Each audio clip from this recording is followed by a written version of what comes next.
স্বাগতম জিওপলিটিক্স আনপ্যাকড কোয়ে, একটি অনুষ্ঠান যেখানে আমরা বিশ্লেষণ করি বিশ্ব রাজনীতির গুরুত্বপূর্ণ ঘটনা এবং তাদের আসল তাৎপর্য। আমি আপনার হোস্ট কামা। আজ আমরা আলোচনা করব যুক্তরাজ্যের সাহসী নতুন সামরিক কৌশল ও রাশিয়া, চীন এবং চলমান ইউক্রেন যুদ্ধ ঘিরে ক্রমবর্ধমান উত্তেজনা নিয়ে। সম্প্রতি যুক্তরাজ্য তাদের কৌশলগত প্রতিরক্ষা পর্যালোচনা প্রকাশ করেছে, যেখানে স্পষ্টভাবে দেখা যাচ্ছে সামরিক অগ্রাধিকার পুনর্বিন্যাস করার এক বিশাল পরিকল্পনা। একসময় যে দেশ ছিল একটি বিশাল ঔপনিবেশিক সাম্রাজ্যের কেন্দ্রবিন্দু, আজ সেই যুক্তরাজ্যকে মোকাবিলা করতে হচ্ছে অভ্যন্তরীণ নানা চ্যালেঞ্জ, যেমন জনসংখ্যা হ্রাস এবং অর্থনৈতিক অনিশ্চয়তা। কিন্তু এই সংকটের সময়ও তারা ভেতরের সংস্কারের পরিবর্তে দৃষ্টি দিচ্ছে বাইরের দিকে। নতুন প্রতিরক্ষা নীতিতে রাশিয়া ও চীনকে চিহ্নিত করা হয়েছে প্রধান কৌশলগত হুমকি হিসেবে, আর উত্তর কোরিয়া ও ইরানকে বলা হয়েছে আঞ্চলিক বিভ্রান্তিকর শক্তি। এই পরিবর্তন এবং একাধিক বৃহৎ শক্তিকে একসাথে মোকাবেলার প্রচেষ্টা আন্তর্জাতিক অঙ্গনে বিস্ময় সৃষ্টি করেছে। চলুন কিছু পরিসংখ্যান দেখি। যুক্তরাজ্য 2.5% জিডিপি প্রতিরক্ষা খাতে বরাদ্দ করার পরিকল্পনা করছে 2027 সাল পর্যন্ত, এবং ভবিষ্যতে তা 3% পর্যন্ত বাড়ানোর কথাও বলছে। তবে একটি বড় সমস্যা হল, বর্তমানে ব্রিটিশ সেনাবাহিনীর সদস্য সংখ্যা 70,000-এর সামান্য বেশি, যা নেপোলিয়ান যুগ পরবর্তী সময়ের মধ্যে সবচেয়ে কম। এই পরিস্থিতি আরও উদ্বেগজনক যখন তুলনা করা হয় রাশিয়ার সঙ্গে, যাদের সশস্ত্র বাহিনীর সংখ্যা 2 মিলিয়নেরও বেশি। এদিকে ব্রিটিশ নৌবাহিনী ভুগছে জাহাজের ঘাটতিতে।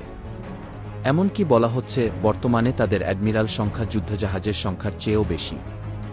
সাবেক ন্যাটো মহাসচিব জর্জ রবার্টসন, যিনি এই পর্যালোচনা প্যানেলের নেতৃত্ব দিয়েছেন, তিনি মনে করেন এই পরিবর্তনগুলো প্রয়োজনীয়।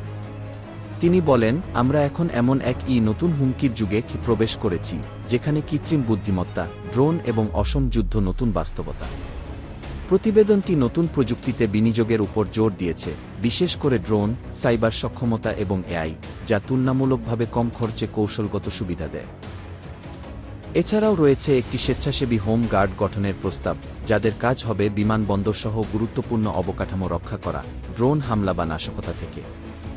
এটা ইঙ্গিত দেয় যে যুক্তরাজ্য তাদের ঘরোয়া নিরাপত্তা নিয়ে উদ্বিগ্ন, বিশেষ করে এখনকার যুগে যখন ছোট, সস্তা ড্রোনও গুরুত্বপূর্ণ স্থাপনায় ব্যাপক ক্ষতি করতে পারে।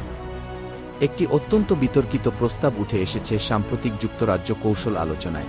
এটা দিয়েছেন অবসরপ্রাপ্ত colonel Richard Kemp, black sea ফোরামে। তিনি বলেছেন, যুক্তরাজ্য ইউক্রেনকে পারমাণবিক সক্ষমতা পুনরুদ্ধারে সহায়তা করা উচিত। এই প্রস্তাব স্মরণ করিয়ে দেয় 1994 সালের বুদাপেস্ট মেমোরেন্ডামের কথা, যেখানে ইউক্রেন নিরাপত্তা নিশ্চয়তার বিনিময়ে তাদের পারমাণবিক অস্ত্র ত্যাগ করেছিল। সেই নিশ্চয়তাগুলোর মধ্যে যুক্তরাজ্য ছিল এক প্রধান গ্যারান্টার। কেম্পের মতে, ইউক্রেনের পারমাণবিক প্রতিরোধ শক্তির অভাব তাকে বিপদে ফেলেছে, এবং তিনি বলেন পশ্চিমাদের উচিত এটি পুনর্বিবেচনা করা। কিন্তু এটি এক ভয়াবহ প্রস্তাব, কূটনৈতিক ও অস্তিত্বগত দুই অর্থেই।